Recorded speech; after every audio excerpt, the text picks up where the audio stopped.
We gotta know our Bibles, friends. You know, it's one thing for us when we memorize the 66 books of the Bible, but it's another thing to actually find them, you know. So it's Habakkuk 2 verse 15. This is a warning. So Habakkuk 2 and verse 15. And I know the stream is delayed by a lot, so you probably won't be hearing me until maybe about 30-40 seconds after I speak. So Habakkuk 2 verse 15. Habakkuk 2 verse 15. Woe unto him that giveth his neighbor drink. Okay? Here's the drink that it's talking about. That puttest thy bottle to him, and makest him drunken.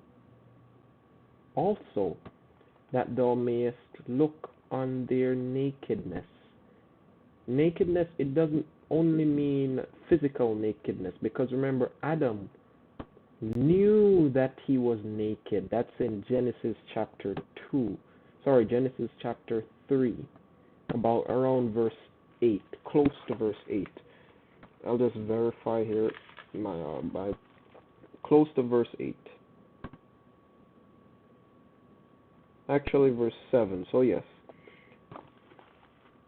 So if you have your physical Bible, I recommend write this down too as well. And the eyes of them both were opened, and they knew that they were naked.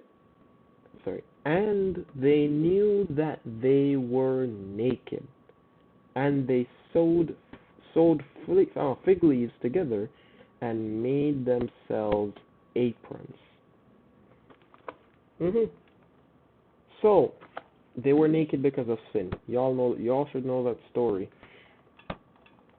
Sin is the reason why they were naked. They lost that robe of Christ's righteousness that he had given to them upon creation. So they were clothed in that robe of righteousness. Now there's a way to gain it back again, and it is to be in Christ. We'll get to that study later on. So, we've established drinking alcohol, right? It is a sin. Now some will say drink but don't get drunk. That is absolutely unbiblical. It is nowhere to be found in the Bible. Drink but don't get drunk is like saying sin but don't sin too much. That's not in the Bible. Okay. Let's go back to Daniel 1 verse 5. And drank, so let's start from there. And of the wine which he drank. And by the way, that wine makes drunk. Remember those words. Babylon's wine makes a person drunk, or an organization drunk. Let's leave it at that till we get to our later studies. So nourishing them. Let's look at that word nourishing carefully. It is the word gadal. That is to be causatively, or to be made large. Basically, pride, it says there, advanced, boast. So it would make them boastful. It would make them be lifted up, magnified, and so on. Pride. 3 years, so nourishing them. That food would not nourish them, by the way, because it is alcohol, and it is foods which God said, don't eat. And God said what he meant, and he meant what he said. He said it for a reason. It's for your benefit. Meet that. So 3 years. That at the end thereof, so at the end of the 3 years, they might stand before the king. Let's look at the word stand, then we move on. Remain, serve before the king. Be employed before the king. Be established, endure, so on, before the king. Okay?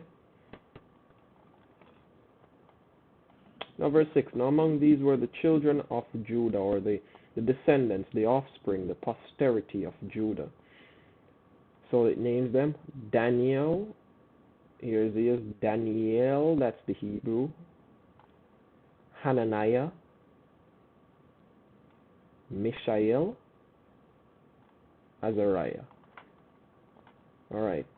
And unto whom the prince of the eunuchs gave names.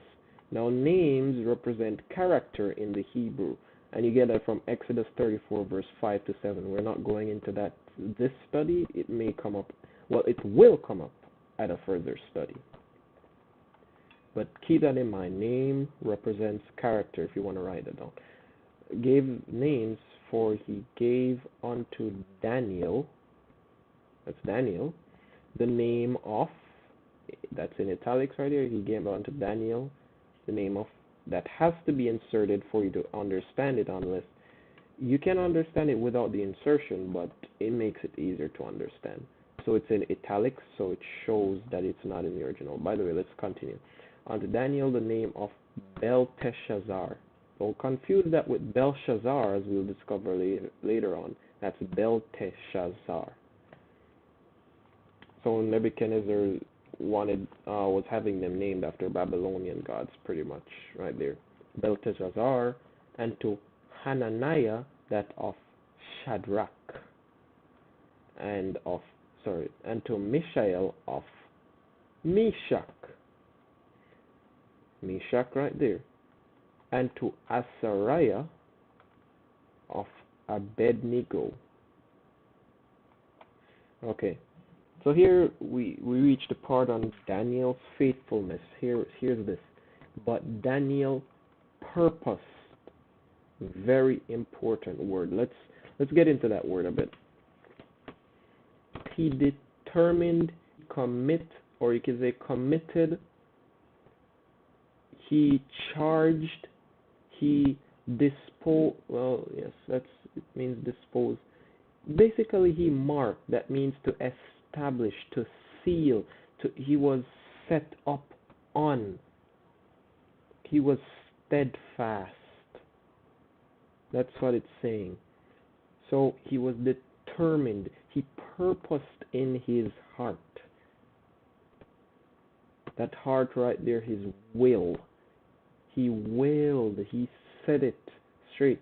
He decided that's what he is going to do. So that word right there, lab, it's used for the heart, the feelings, the will, the intellect, so on. The mind. So he purposed in his mind, his heart. He made a conscious, cognitive decision that he would not defile himself with a portion of the king's meat, nor with the wine which he drank. Therefore, so as a result of that, it's saying, therefore, he requested of the prince of the eunuchs that he might not defile himself. So let's look at defile himself right there. It's the word galal. That means to defile through the idea of freeing, that is repudiating. And it means to soil, to desecrate, to defile, to pollute, to stain. So he didn't want to soil himself. He didn't want to desecrate himself. He didn't want to defile himself. He didn't want to pollute nor to stain himself. So it's defile right there. It's translated. With a portion of the king's meat, nor with the wine. That's the intoxicating beverage right there, which he drank. Therefore, so as a result, because he didn't want to defile himself, he requested of the prince of the eunuchs. That's, I believe it was Melzar, it was saying later on. Or actually, Ashpenaz. So the prince of the eunuch is Ashpenaz, sorry. Or the master. The prince and master, the word prince is interchangeable because it's, I believe, usually it's Sar, but for this, oh yes, Sar, yes. So it means ruler or head person, it says here, of any rank or class. So captain, chief, governor, keeper, master, lord, taskmaster, principal. You get the point. That he might not defile it. So he requested of the prince of the eunuchs that he might not defile himself. Alright. Now God had brought Daniel into favor and tender love with the prince of the eunuchs. As a result of God working through Daniel and how Daniel lived and so on, God brought him into favor. That means kindness towards God. So piety. It showed, so piety. I look up what the word piety means of the Webster's